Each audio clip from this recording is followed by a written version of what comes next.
Hello and welcome to jam cam YouTube channel and पढ़ रहे chemistry app. आप सभी का एक बार फिर से स्वागत किया जाता है। हम आईआईटी जैम 2023 का जो पेपर हुआ था उसका वीडियो सॉल्यूशन हम डिस्कस कर रहे हैं और इससे पहले हम 4 पार्ट्स को डिस्कस कर चुके हैं, जिसमें मैंने आपको पहले 40 क्वेश्चंस का डिटेल सॉल्यूशन करवाया था। यह हमारा पार्ट नंबर 5 होगा और इसमें हम 41 से लेके एंड 50 यानी कि जो नेक्स्ट 10 क्वेश्चन है उनका डिस्कशन करेंगे। और ये बेसिकली N80 टाइप के क्वेश्चन है, न्यूमेरिकल एप्टीट्यूड टाइप के क्वेश्चन है, जो कि 1 मार्क्स के क्वेश्चन है। तो चलिए स्टार्ट करते हैं। उससे पहले मैं आपको बता देना चाहता हूं, अगर आप किसी भी एग्जाम की जैसे IIT JAM, CUET, PG, CSR, NET, GATE, अगर आप इनकी प्रिपरेशन करना चाहते हैं तो आप हमारी ऐप डाउनलोड कर सकते हैं प्ले स्टोर से, दैट इज पढ़ रहे केमिस्ट्री। और कोर्सेज के बारे में ज्यादा इंफॉर्मेशन के लिए आप कॉल या फिर व्हाट्सएप पे कांटेक्ट कर सकते हैं इन दोनों नंबर पे। तो चलिए भाई शुरुआत करते हैं। देखिए सबसे पहला जो NET क्वेश्चन है that is from organic chemistry. Easy question है। देखिए क्या कहा गया इस क्वेश्चन में, समझते हैं। क्वेश्चन नंबर 41 है, the molecular weight of the major product of this reaction. कह रहे हैं कि ये आपको एक रिएक्टेंट गिवन है, बेसिकली इसकी रिएक्शंस करवाओगे, आपको यहाँ पे एक प्रोडक्ट मिलेगा। तो आपसे बोला गया है, आपसे पूछा गया कि इस प्रोडक्ट का मोलिकुलर वेट क्या होगा। तो इनडायरेक्टली स्टूडेंट आपसे प्रोडक्ट ही पूछा है। प्रोडक्ट अगर आपने निकाल लिया तो वेट निकालना बड़ा आसान है। तो सबसे पहले देखिए है क्या यहाँ पे, बेसिकली ये आपको बेंजीन रिंग नजर आ रही है, ऊपर की तरफ NH2 यानी कि एनालीन डेरिवेटिव हो गया बेसिकली, और इस पोजीशन पे आपका NO2 लगा हुआ है। तो जब भी आप एनालीन की रिएक्शन Br2 के साथ करवाते हैं तो वहां पे आपको देखिए सबसे पहले आपको क्या देखने को मिलेगा, ऑर्थो एंड पैरा पोजीशन पे Br अटैक करेगा। ऑर्थो एंड पैरा पोजीशन पे NH2 के रिस्पेक्ट में ये जो आपका NH2 है, तो यहां पे देखिए एक Br आके यहां पे लग जाएगा, दूसरा Br आपका आके यहां पे लग जाएगा। अब देखिए यहां पे पहले से ही कौन प्रेजेंट है, यहां पे पहले से ही NO2 प्रेजेंट है, तो वो वैसा का वैसा रहेगा, वो वैसा का वैसा रहेगा। इसके बाद देखिए, इसके बाद नेक्स्ट इसकी रिएक्शन करवाई गई है टिन एंड HCl के साथ। किसके साथ? टिन एंड HCl के साथ। स्टूडेंट ये NO2 का रिडक्शन करने के काम में आता है। जो ये NO2 दिख रहा है इसको रिड्यूस करके किस में कन्वर्ट कर देगा, NH2 में कन्वर्ट कर देता है। इसको रिड्यूस करके ये NH2 में कन्वर्ट कर देगा। अभी आगे देखिएगा ध्यान से कि आपको क्या मिलेगा। यहाँ पे ये NH2 एज इट इज रहेगा। यहाँ पे जो आपका Br लगा हुआ है, ये वाला जो Br है, और ये अब आपका NH2 में कन्वर्ट हो चुका है, ये आपका NH2 में कन्वर्ट हो चुका है। अब देखिए आगे इसकी रिएक्शन करवाई गई है NaNO2 एंड HCl, और इसको एक्सेस में लिया गया है। तो ये क्या करता है, NH2 को डाइजोनियम सोल्ट में कन्वर्ट कर देगा। तो जो दोनों NH2 आपको नजर आ रहे हैं, क्योंकि यहाँ पे एक्सेस में गिवन है NaNO2 एंड HCl, तो ये भी आपका कन्वर्ट हो जाएगा N2 positive and Cl negative में, ये भी आपका कन्वर्ट हो जाएगा N2 positive and Cl negative में।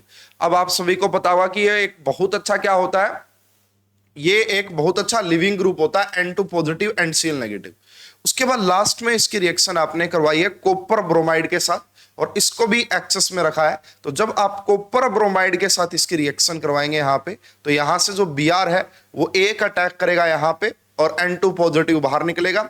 सेम एक Br2 यहाँ पे भी, Br यहाँ पे भी अटैक कर सकता है और ये भी बाहर निकलेगा। तो स्टूडेंट जो हमारा एंड प्रोडक्ट आएगा, फाइनल प्रोडक्ट आएगा, वो होगा कुछ इस टाइप से। हमारा जो फाइनल प्रोडक्ट होगा वो आपका कुछ इस टाइप का आपको देखने को मिलेगा कि यहाँ पे भी आपका Br लग चुका है, यहाँ पे Br लग चुका होगा, यहाँ पे Br पहले से ही प्रेजेंट था, और यहाँ पे Br पहले से ही प्रेजेंट था। ठीक है, तो this is the final product, this is the major product. अब इसका वेट पूछा भाई, तो वेट बताना मेरे हिसाब से कोई मुश्किल नहीं है, बिल्कुल यहाँ पे सभी के वेट गिवन भी थे। तो देखो कार्बन कितने हो गए, 6 कार्बन हो गए, और हाइड्रोजन कितने हो गए, 1 हाइड्रोजन एंड 2 हाइड्रोजन। 6 कार्बन का मतलब होता है 72, है ना। 6 कार्बन का क्या होएगा 72, प्लस में 2 हाइड्रोजन है इसलिए 2 और ऐड कर दीजिए, 2 हाइड्रोजन के लिए 2 और ऐड कर दीजिए, एंड यहां पे आपको 4 Br देखने को मिलेंगे। तो 80 की मल्टीप्लाई कर दीजिए किसके साथ, 4 के साथ, तो ये बनेगा आपका 320, और 320 में आपने ऐड कर देना है 74। तो आप देखेंगे कि आपका जो आंसर आएगा दैट इज 394। आपका जो इस क्वेश्चन का करेक्ट आंसर आना था दैट इज 394। बिल्कुल सही है, यही आपका यहाँ पे ऑफिशियल आंसर की में आंसर भी दिया गया था 394। तो स्टूडेंट सबसे पहले हमने यहाँ पे भाई रिएक्शंस को देखा कि कैसे कैसे होंगी। यहाँ पे Br का अटैक करवाया, सबसे पहले NO2 को कन्वर्ट किया NH2 में, उसके बाद दोनों जो NH2 नजर आ रहे थे उनको डाइजोनियम सॉल्ट में कन्वर्ट किया, और उसके बाद हमने Br का अटैक करवाया। ये हमारे पास फाइनल एंड हमारा मेजर प्रोडक्ट मिला। उसके बाद इजीली हमने यहाँ पे जो एटम्स थे उनके मोलिकुलर मास को ऐड किया, तो 394 is the correct answer. 394 is the correct answer. ये स्टूडेंट देखिए, ये स्टीरियो केमिस्ट्री का क्वेश्चन है, ऑप्टिकल रोटेशन से, न्यूमेरिकल है, इजी सा। यहां से आपको कंसंट्रेशन गिवन है ना, और भाई यहाँ पे ना जो यूनिट है वो बड़ी मैटर करती है। तो कंसंट्रेशन की यूनिट गिवन आपको 0.06 ग्राम पर ml, 0.06 ग्राम पर ml, और कितनी जो पोलैरिमीटर है उसकी जो लेंथ है वो कितनी है, 5 सेंटीमीटर।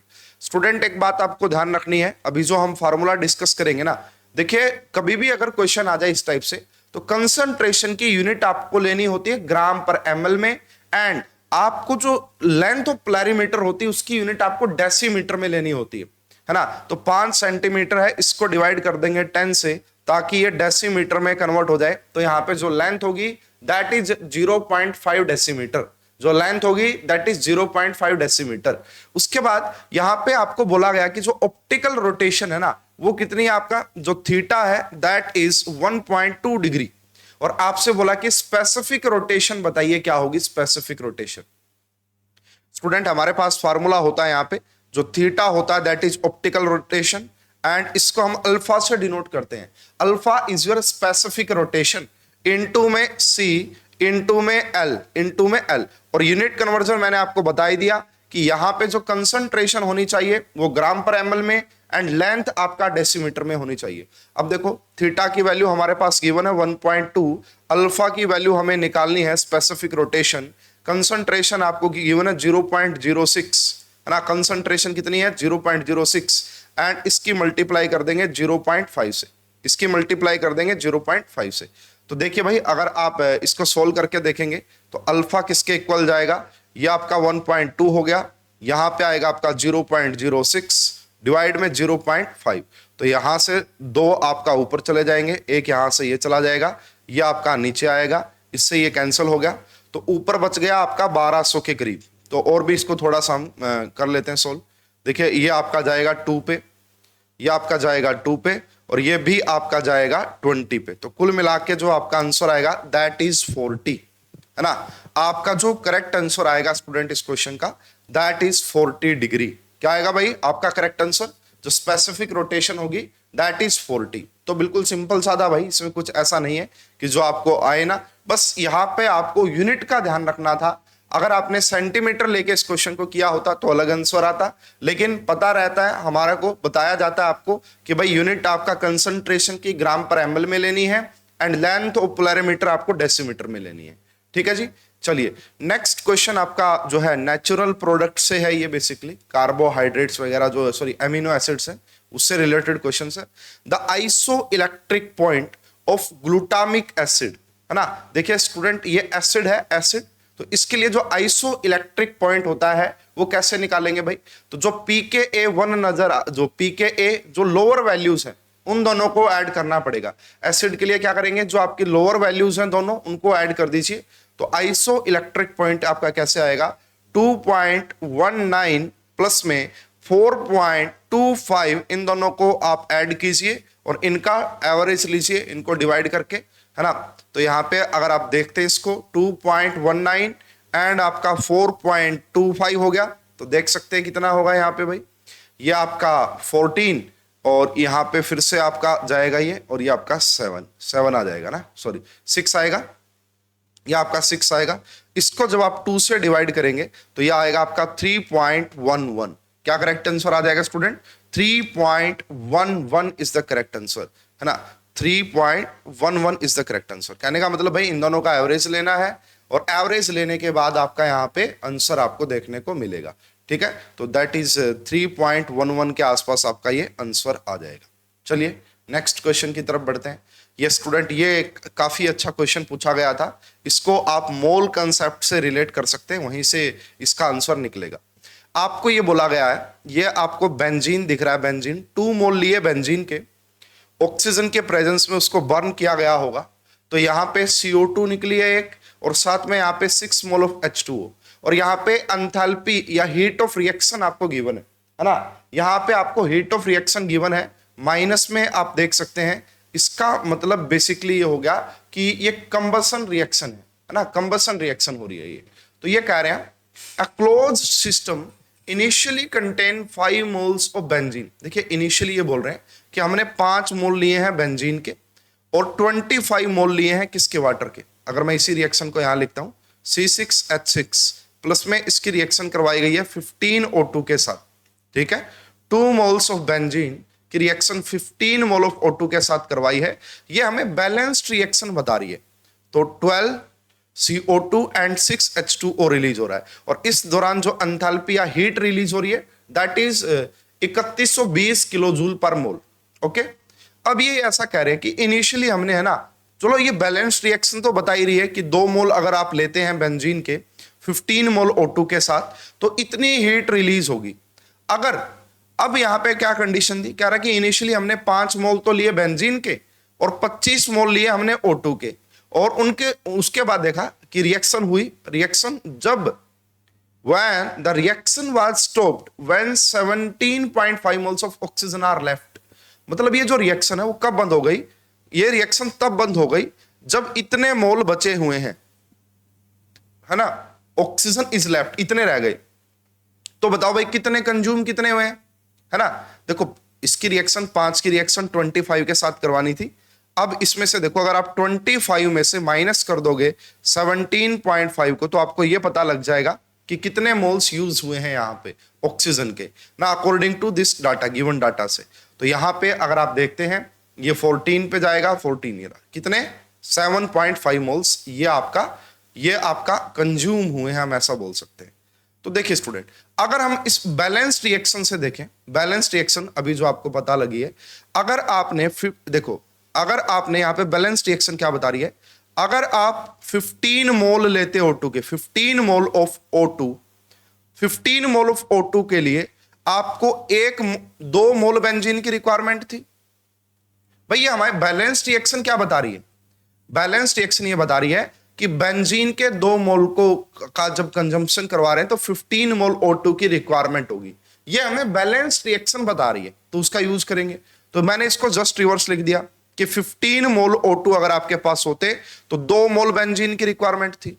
अगर आपके पास 1 मोल होता O2 का, अगर आपके पास 1 मोल होता O2 का, तो हम बोलते कि 2/15 C6H6 बेंजीन की रिक्वायरमेंट होती।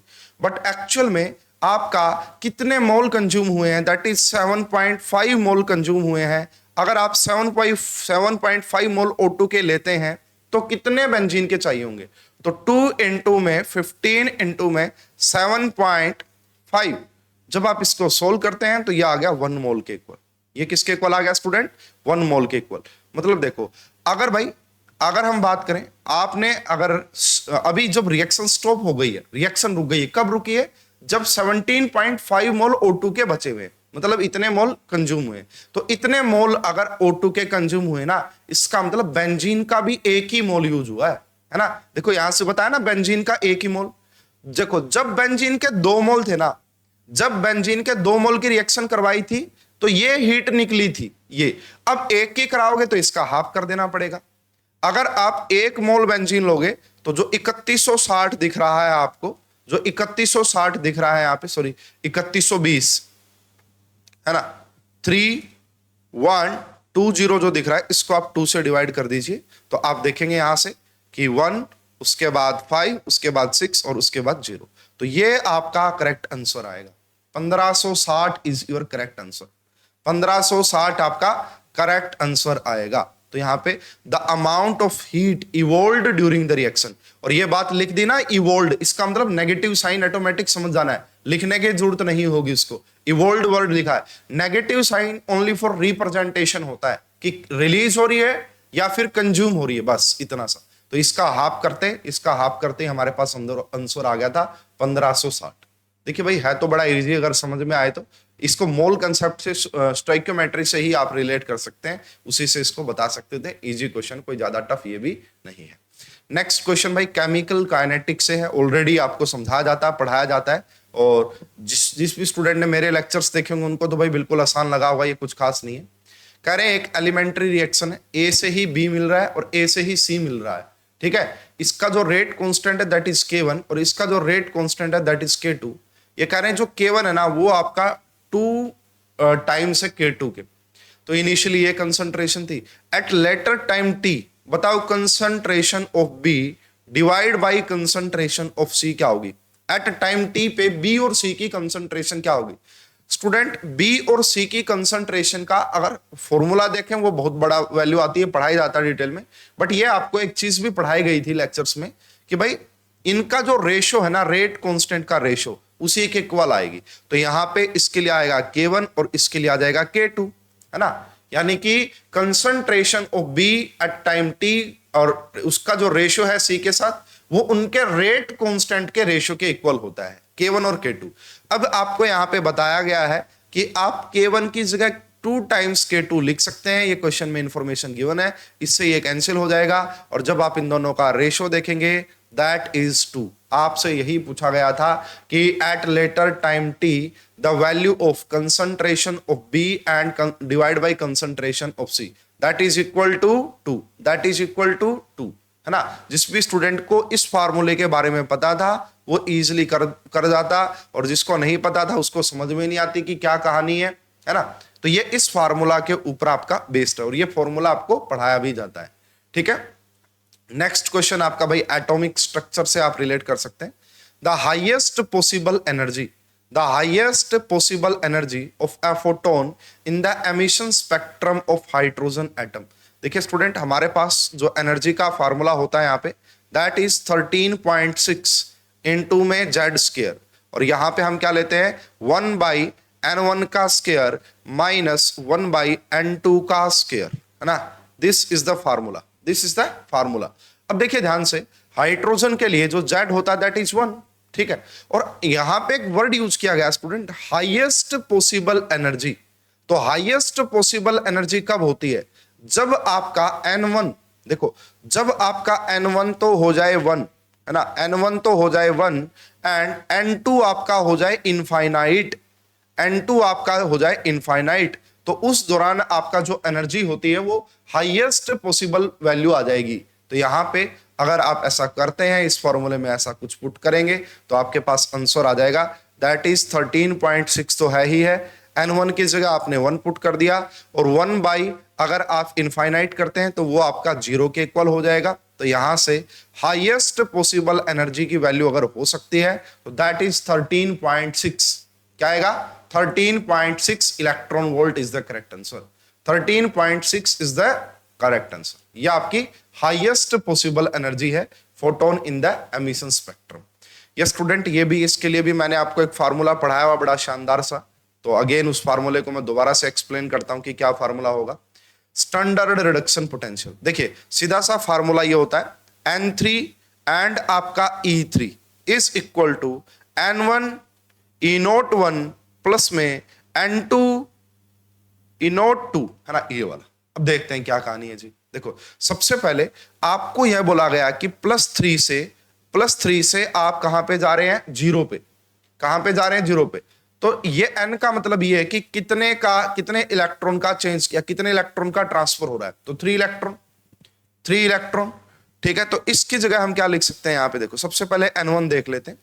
n1 में अगर आप देखोगे +3 से आप +2 में जा रहे हैं, +3 से +2 में जा रहे हैं, 1 इलेक्ट्रॉन का चेंज हो रहा है, 1 इलेक्ट्रॉन का एक्सचेंज हो रहा है।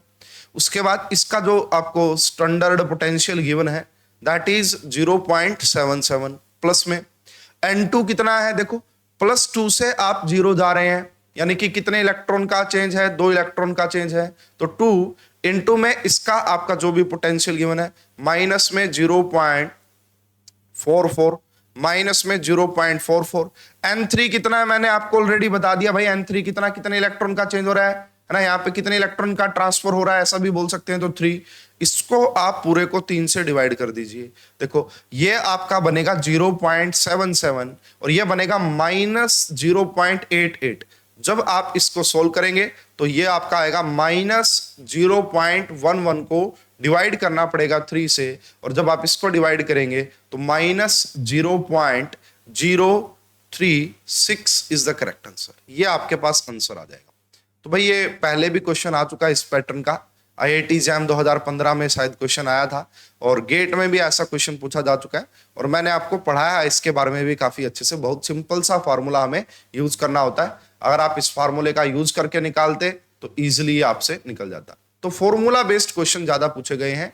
फिजिकल केमिस्ट्री इतनी ज्यादा टफ नहीं है, ऑर्गेनिक केमिस्ट्री काफी टफ थी भाई इस एग्जाम की, मैं पहले भी इसके बारे में डिस्कशन कर चुका हूं। इनऑर्गेनिक ऑर्गेनोमेटालिक का बड़ा इजी सा क्वेश्चन आपसे पूछा गया था। The number of valence electron, इसके अंदर कितने वैलेंस इलेक्ट्रॉन वो आपको बताना है, और इसे हम ऑर्गेनोमेटालिक्स में बोलते हैं कोलमन्स रिएजेंट। क्या बोलते हैं? कोलमन्स रिएजेंट। सबसे पहले देखो भाई यहाँ पे आपको क्या नजर आ रहा है? आयरन। अगर हम आयरन की बात करते हैं तो 10 वैलेंस इलेक्ट्रॉन हो गए, है ना, 10 वैलेंस इलेक्ट्रॉन। 4 CO लगे हुए हैं। एक CO का जो कॉन्ट्रीब्यूशन होता है ना, एक CO का जो कॉन्ट्रीब्यूशन होता है दैट इज क्या होगा भाई आपका? वो 8। तो देखो यहां पे मैं न्यूट्रल एटम मेथड से बता रहा हूं, तो न्यूट्रल एटम मेथड से अगर आप देखेंगे हमें कोई चार्ज वगैरह देखने की जरूरत नहीं होती। यहां पे 2Na पॉजिटिव है तो यहां पे आपका 2 नेगेटिव भी रहा होगा, है ना। सॉरी, एक मिनट भाई, थोड़ी सी मिस्टेक मैंने यहां पे कर दी है, देखिएगा मैं आपको बताता हूं। आयरन की अगर आप इलेक्ट्रॉनिक कॉन्फ़िगरेशन देखेंगे, देखिएगा, सॉरी, आयरन की जो इलेक्ट्रॉनिक कॉन्फ़िगरेशन होती है, आर्गन, उसके बाद 3D6 होता है एंड 4s2 होते हैं। तो यहां पे देखिए ये ना s वाले इलेक्ट्रॉन भी वैलेंस इलेक्ट्रॉन के तौर पे काउंट किए जाते हैं। तो कितने हो गए? 6 और 2 8। कितने हुए स्टूडेंट? 6 और 2 8 हुए। यानी कि आयरन के जो वैलेंस इलेक्ट्रॉन दैट इज 8, और यहां पे भी 8। कितने हो गए यहां से? 16। अब देखो अगर 2Na है, इसका मतलब 2 नेगेटिव रहा होगा। जितना भी नेगेटिव चार्ज हो उतना ही ऐड कर देते हैं, जितना भी नेगेटिव चार्ज हो उतना ही ऐड कर देते हैं। तो 16 + 2 करोगे तो 18 आ जाएगा। इस क्वेश्चन का करेक्ट आंसर आएगा 18। तो नंबर ऑफ वैलेंस इलेक्ट्रॉन पूछे थे, 18 इज द करेक्ट आंसर। ये वाला जो कॉम्प्लेक्स है वो आपका 18 इलेक्ट्रॉन रूल को फॉलो करता है। 18 इलेक्ट्रॉन रूल को क्या कर रहा है? ये फॉलो कर रहा है। तो ये पहले मेरे से थोड़ी सी मिस्टेक हो गई थी, 10 वैलेंस इलेक्ट्रॉन नहीं होते हैं, 8 होते हैं। इन बोर्न-हैबर साइकिल, स्टूडेंट देखिए, ये एक क्वांटिटेटिव मेथड होता है लैटिस एनर्जी को निकालने का, बड़ा सिंपल सा। आप शायद 11th क्लास की थर्मोडायनेमिक्स में भी पढ़ते हैं, केमिकल बॉन्डिंग में भी पढ़ाया जाता है लैटिस एनर्जी को फाइंड आउट करने के लिए। तो देखो ये कह रहे हैं कि कॉपर क्लोराइड बनेगा। तो कॉपर क्लोराइड कैसे बना होगा भाई? ये आपका कॉपर रहा होगा यहाँ पे पहले, उसके बाद इसकी रिएक्शन आपने करवाई होगी ½ Cl2 किसके साथ भाई? ½ Cl2 गैस के साथ करवाई होगी, और इससे जब आपका 1 मोल कॉपर क्लोराइड बना होगा तो यहाँ पे एक अमाउंट ऑफ एनर्जी रिलीज हुई होगी, हीट ऑफ रिएक्शन उसे हम बोल देते हैं। क्या बोल देते हैं? हीट ऑफ रिएक्शन उसे हम बोल देते हैं।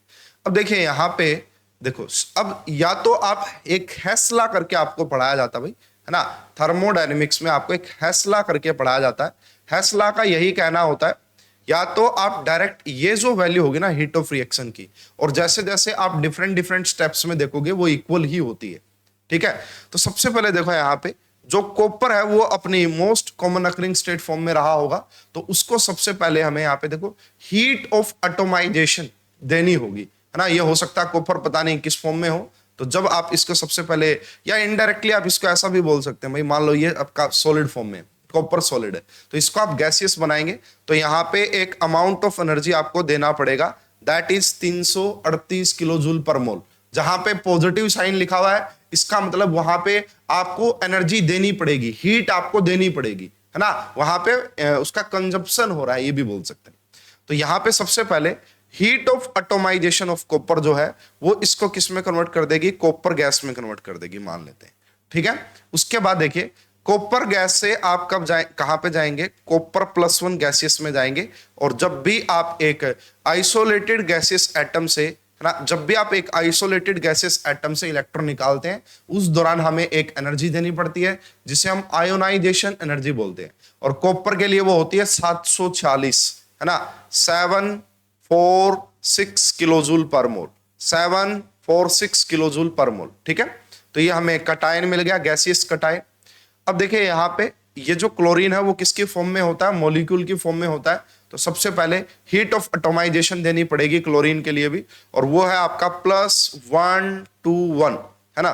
तो यहां से हमें Cl गैस मिलेगा, यहां से हमें Cl गैस मिलेगा। और इसके बाद अगर हम देखते हैं तो देखिएगा यहां पे देखिए एक एनर्जी होती है जब भी आप एक अनायन को, सॉरी, जब भी आप एक गैसियस आइसोलेटेड गैसियस आइटम को एक इलेक्ट्रॉन देते हैं तो वहां पे एक अमाउंट ऑफ एनर्जी रिलीज होती है जिसे हम इलेक्ट्रॉन एफिनिटी बोलते हैं। तो यहाँ पे देखो नेगेटिव वैल्यू आपको दिख रही है इलेक्ट्रॉन एफिनिटी की, जो कि आपका -349 है, जो कि आपका -349 किलोजूल पर मोल है। ठीक है, अब देखिए जब एक गैसियस कटायन मिलेगा और एक गैसियस अनायन मिलेगा और 1 मोल किसकी फॉर्मेशन करेंगे, आयोनिक सॉलिड की फॉर्मेशन करेंगे, तो यहां पे एक अमाउंट ऑफ एनर्जी रिलीज होती है, उसको हम लैटिस एनर्जी बोलते हैं। उसको हम क्या बोलते हैं, लैटिस एनर्जी। और ये रिलीज होने वाली होती है, इसकी वैल्यू आपको गिवन है यहाँ पे -973 किलोजूल पर मोल, -973। तो अब देखो यहाँ पे, अब यहाँ पे एग्जामिनर ने क्वेश्चन क्या पूछा है, तो हीट ऑफ फॉर्मेशन या फिर एंथैल्पी ऑफ फॉर्मेशन बताइए क्या होगी। इन सभी को जोड़ दीजिए, आपके पास आंसर आ जाएगा। जितनी भी एनर्जीज है, जैसे ये आपका 338 हो गया, ठीक है, उसके बाद 746 हो गया, +121 हो गया, ठीक है, -394 हो गया और -973 हो गया। जब आप इसको करेंगे यहां से तो ओवरऑल आपका जो आंसर आएगा वो -117 किलोजूल पर मोल आएगा, -117 किलोजूल पर मोल आएगा। देखिए एक तो ये वे रहेगा, एक तो ये रहेगा भाई, है ना, इसमें सिंपल ही है। उसके बाद देखो यहाँ पे 2 आंसर दिए गए थे ऑफिशियल आंसर की में, तो ये तो ठीक है सिंपल। अब कई बार क्या ना, कुछ बच्चों ने बोला कि सर देखो 1 मोल जब बनता है ना तभी तो लैटिस एनर्जी रिलीज होती है, तो वो कह रहे हैं कि इसका हाफ कर दीजिए, क्योंकि यहाँ पे आपने हाफ मोल लिया हुआ है Cl2 का, तो जब इसका हाफ करेंगे ना तो इसका हाफ करके आप देखेंगे इसको, तो ये 0.5, मतलब वो कहने का मतलब ये 60.5 के आसपास आएगा। क्या आएगा ये आपका 60.5। जब आप इसको 60 मानेंगे तो एक अलग आंसर निकल के आएगा, सेम ऐसे ही, बस यहां पे इसकी जगह आपने क्या कर देना है 60, मतलब इसमें से आप क्या कर दो, इसमें 60 और ऐड कर दो। तो उन्होंने एक आंसर ये भी बोला था, अगर किसी बच्चे का ये आंसर आया ना -177 तो वो भी करेक्ट है, दोनों को ही करेक्ट मान लिया गया था। चाहे आपने इस तरीके से किया हो, नीचे वाले से इसको 2 से डिवाइड ना किया हो, या फिर आपने इसको 2 से डिवाइड किया हो, दोनों का एक ही, दोनों आंसर करेक्ट मान लिए गए थे। ठीक है, दोनों आंसर करेक्ट मान लिए गए थे। तो ये हमारा भाई क्वेश्चन नंबर 49 था। Born Haber cycle lattice energy को फाइंड आउट करने के लिए हम यूज करते हैं। लास्ट क्वेश्चन बड़ा सिंपल सा क्वेश्चन है भाई, MOT मोलिकुलर ऑर्बिटल थ्योरी से रिलेट कर सकते हैं, spin only magnetic moment of B2 molecule. तो स्टूडेंट अगर आपको B2 के लिए पता है कि क्या कहानी रहती है, B2 में 2 अनपेयर्ड इलेक्ट्रॉन रहते हैं, है ना। B2 में आपका 2 अनपेयर्ड इलेक्ट्रॉन होते हैं, और अगर अनपेयर्ड इलेक्ट्रॉन 2 हैं तो फिर हम समझ गए। देखो 8 तो नीचे भरे गए, 8 तो नीचे, सिग्मा 1s में, सिग्मा स्टार 1s में, सिग्मा 2s में, सिग्मा स्टार 2s में। उसके बाद देखिए यहां पे जो पाई वाला होता है, पाई 2px एंड पाई 2py, यानी कि बॉन्डिंग वाले पाई, तो 2 इलेक्ट्रॉन 8 नीचे भरे गए, 9 और 10। तो यहां पे अगर हम बात करें number of unpaired electron, number of unpaired electron जो है दैट इज 2 होते हैं। और हमारे पास पता है अगर स्पिन ओनली मैग्नेटिक मोमेंट की बात करते हैं तो उसके लिए फॉर्मूला होता है √n × n+2, √n × n+2। n का मतलब यहाँ पे होता है नंबर ऑफ अनपेयर्ड इलेक्ट्रॉन से, तो 2 × में 2+2 करोगे तो ये आपका √8 आ जाएगा, और √8 की वैल्यू आप निकाल लेना 2.83 के आसपास आ जाएगी, 2.83 के आसपास आ जाएगी। तो इस प्रकार से भाई आप क्या निकाल सकते थे, इस प्रकार से आप स्पिन ओनली मैग्नेटिक मोमेंट निकाल सकते थे। तो ये हमारा पार्ट नंबर 5 था, जिसमें हमने पहले 10 NET टाइप के क्वेश्चंस का डिस्कशन किया था, जो कि 1 मार्क्स के क्वेश्चन होते हैं, ये इजी होते हैं। अब हमारा भाई, हम नेक्स्ट वीडियो में हम डिस्कस करेंगे हमारा लास्ट पार्ट, जिसमें हम 51 से 60 तक के सारे क्वेश्चंस का सॉल्यूशन डिस्कस करेंगे, और वो हमारा लास्ट पार्ट पे होगा। अगर आपको वीडियो अच्छी लगती है लाइक और शेयर कीजिए। किसी भी कोई क्वेश्चन में डाउट है तो आप कमेंट करके मुझे बता सकते हैं।